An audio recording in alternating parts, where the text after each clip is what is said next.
Hey everybody, this is Chris Clegg from Portma, and I want to introduce video number 4, which I think you're really going to appreciate because it talks about what to do when you are dealing with negative outcomes. How do you present to a client when things didn't go very well? And that actually represents an enormous opportunity to build trust and to expand the relationship.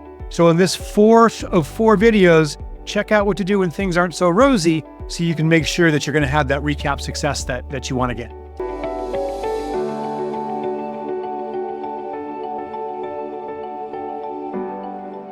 How is it actionable?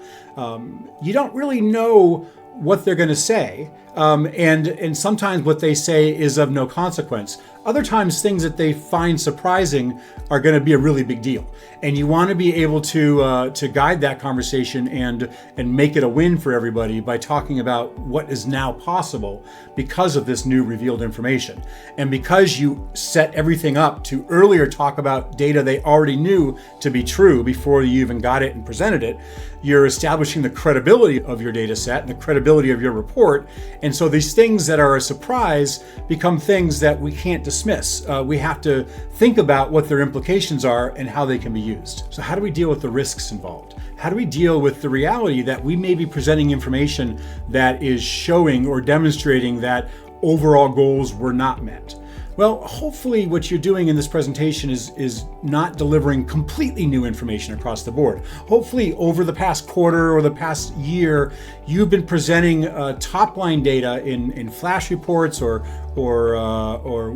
weekly or monthly status reports that are showing how things are trending. And if things were trending in a negative direction, you saw that long before it was time to deliver the recap, and you were working with your client on the implications of that, and the two of you were discussing how to manage that. But there will come a time in the report when you're presenting everything, and there might be some news that is not wonderful. First thing to keep in mind is that there is nothing that builds trust faster than revealing vulnerability.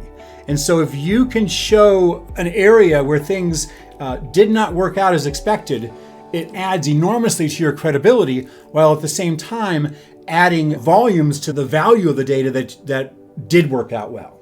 But even in those cases where you have a situation that things didn't turn out as expected, what you can do is you can lean on your segments to find those areas where it was higher than not.